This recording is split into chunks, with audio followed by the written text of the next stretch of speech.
Hello everyone and welcome to Raw Danger, which is also known I think as Disaster Report 2 elsewhere and a different thing entirely in Japan. It is one of my favourite gift series of all time. I am so pleased that they've announced that Disaster Report 4 is finally coming out of cancellation from 2011 and is back on our screens. It is a really quirky disaster film game. And here's a little trailer from the beginning. I love it. I don't think so. Uh-oh! What? It did. It's very dramatic.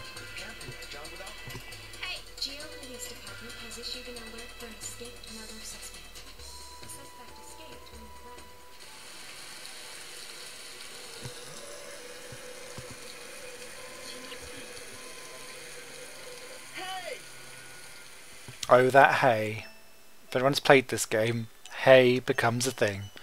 In this flooded city, everyone's fate crosses. Da-da-da-da-dum. Anyway, it's done like a proper disaster movie. There's like a little preamble and everything. And so what I'm going to do, because it's quite difficult to showcase this game unless you're doing a proper long playthrough, is show you a few little snippets of just generally how things go. So there's several different characters that you control. The initial one you start off with is Joshua, but you will play as several other people throughout. And where it says beforehand that people's fates cross, you really do, because what you do with your character in some situations, your other characters will come across the same parts of the game in different areas later on. And if you use some items before, or if you choose to help people when you cross paths, you can make your experience easier or harder or just different. I really like that mechanic. This is way before like choosing decisions of Telltale and stuff like that. I thought it was really clever that it tried this. So I think we skipped past some of this story stuff early on, but it's just to give you a context that in each Disaster Report game there's always like a seedy story behind the scenes going on. So it's never just an earthquake or just a tsunami. There is always there's some dirty dastard filth going on behind the scenes. And actually the story does play quite a large role in these games. It's a bit flimsy, but the idea is that a lot of the characters are generally connected to the main story. And GeoCity is the situation for this one. SOS The Final Escape, or Disaster Report 1, takes place with just earthquakes and a city like that, whereas this one's all about water, drowning and tsunamis. And the city itself is very much its own character. And can you get like the disaster movie vibe?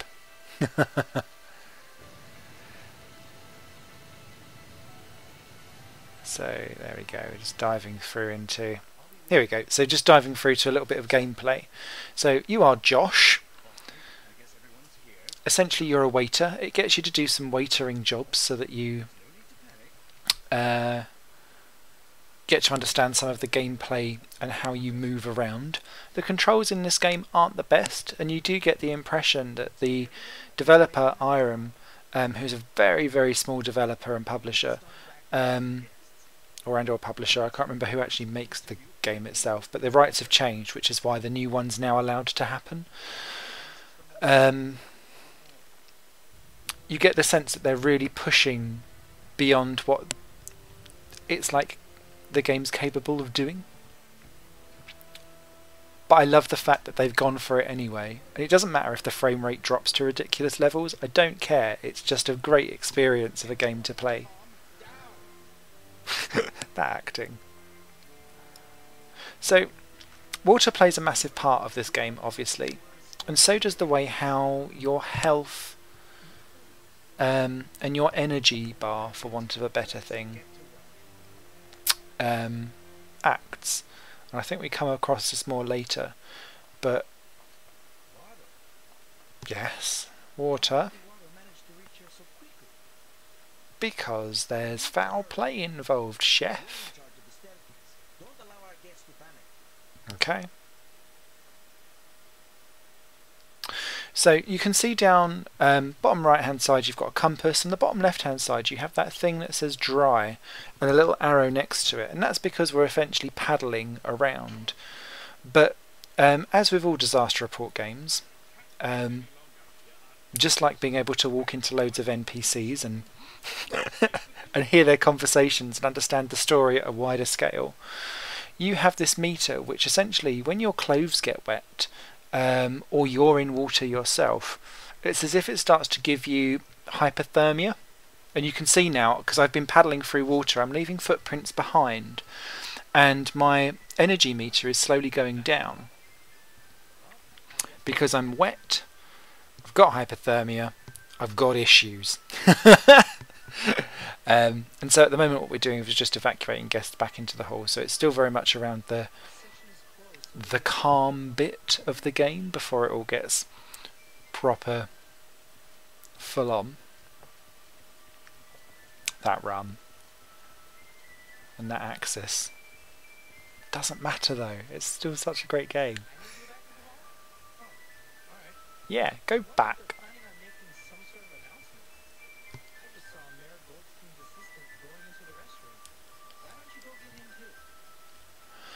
So, like, this is like the main staircase for the first building. That little geo thing is like the mascot of the city. It pops up everywhere, it's great. But one of the things that I really do like about this is that you're seeing a beautiful city, and you get to and the buildings, and you don't really appreciate it because it's not like a hugely beautiful game. It's very functional. It does what it needs to do. I checked the ladies' restroom. Will you check the men's? I always check the men's, Lau. But what I really like to see is, like, you see the same places kind of deteriorate over time and go from like smashed up to then submerged partly in water and then like completely underwater practically as well. Okay, weasel. And here we go, I think it starts to kick off a bit now.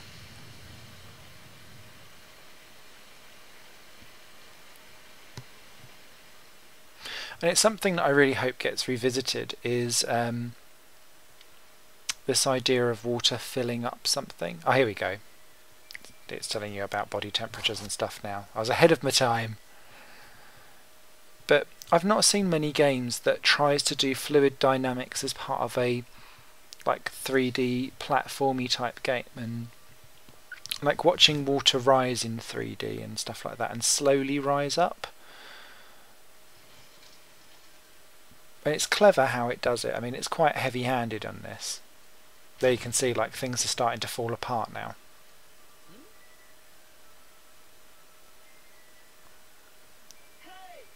Shouting happens a lot in this game.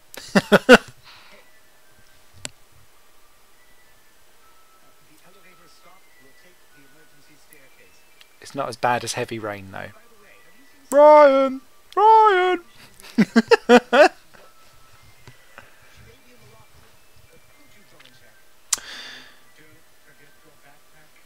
Thank you very much. So the other part of Raw Danger and Disaster Report games in general are pickups. I think we're about to get the first one here. Yes, we are. Compasses, collectible compasses. Who'd have thought that going around and trying to collect every compass would become a thing? And probably now in these days you'd get a trophy for that. I'd imagine a gold one.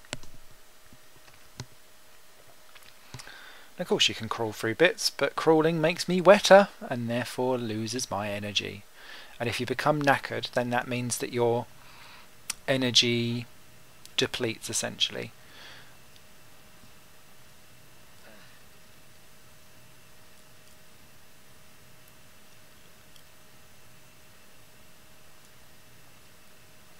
So how do you get round all of this?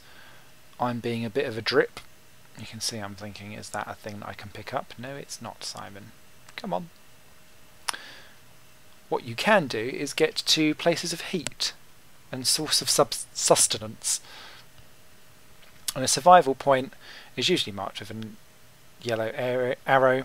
And what that does is it restores your body temperature back to normal, because it's normally next to heat. So you can do that. What you can also do is collect food on your journey as well, which is not a thing for me here yet. But you can then like cook food and things like that.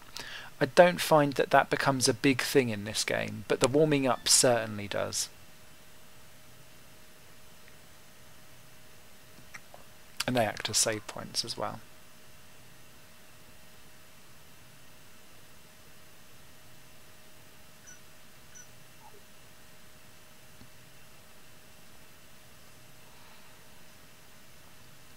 So let's dive onwards. So, a little bit further on. You can see I'm a bit intrigued with this thing here. You can see that door looks slightly awkward. So let's dive into the locker room and grab my backpack.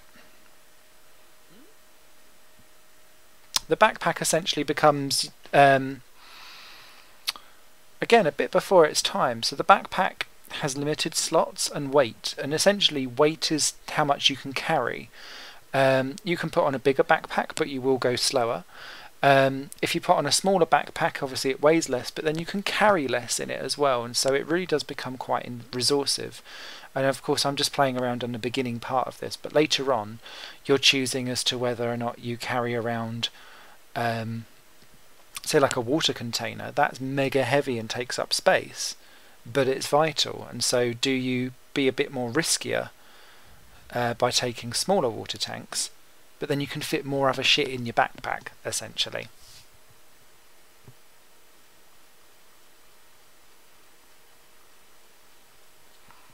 There's also a plethora of story notes and different things that you could do. So if I clicked open on that door, that was essentially a game over scenario.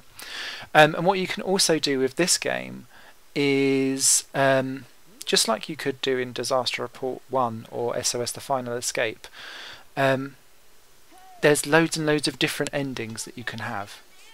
I'm over here, it's okay.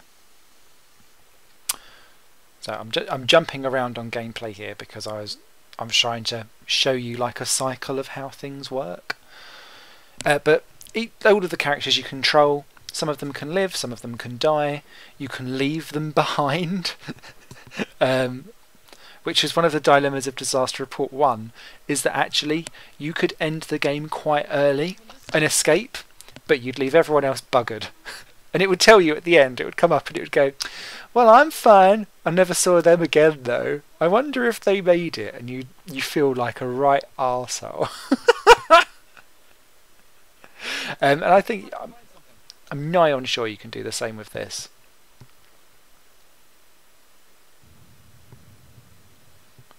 There's a brace button as well, which is what you saw me doing there. So anyway. Obviously, electricity and water are bad. Oh no, that's electricity. Stephanie, I'll be there in a minute. Please hurry. Alright. Must be a breaker somewhere. You're a bit demanding, my love.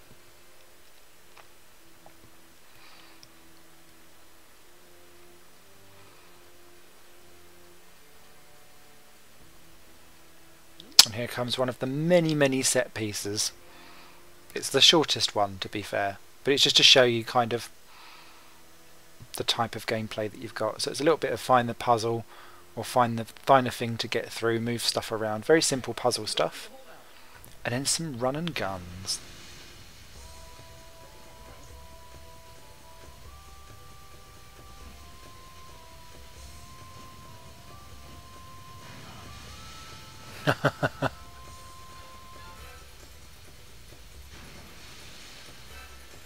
Oh yeah, just in the nick of time.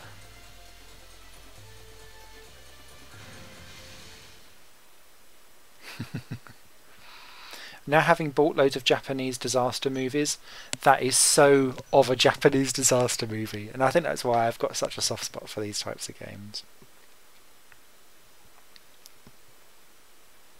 So did we make it?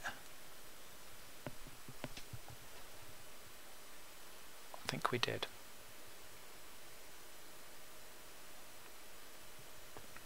So that essentially is... Really close. What happened? Was that from the broken levee? Huh? Where's Stephanie? Where is Stephanie?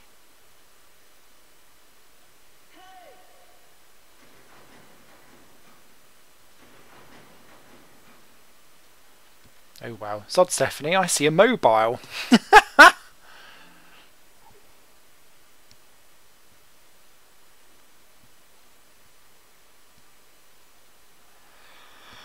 So the mobile becomes your light, very trusty.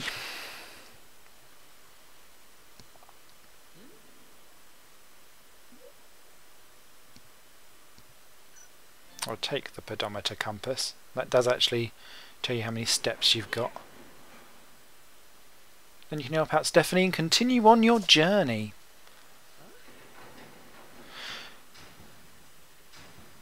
So this is Raw Danger. It's coming to an end now in this video. Please do like and comment as to whether you like this game or any of the series, or are hyped, super hyped for number 4 finally coming end of this year, early next year it says. I think that will slip though. So excited. Please do send along your top 20 PS2 videos. You've got until the end of this month, 31st of October 2015, to get them in. Started having a couple arrive now, so I'm feeling a little less anxious about this. But please do, the more of you that participate, the more exciting this becomes. You guys will take care, and I'll see you tomorrow for another video here on Higher Plane Games, going retro for the month of October.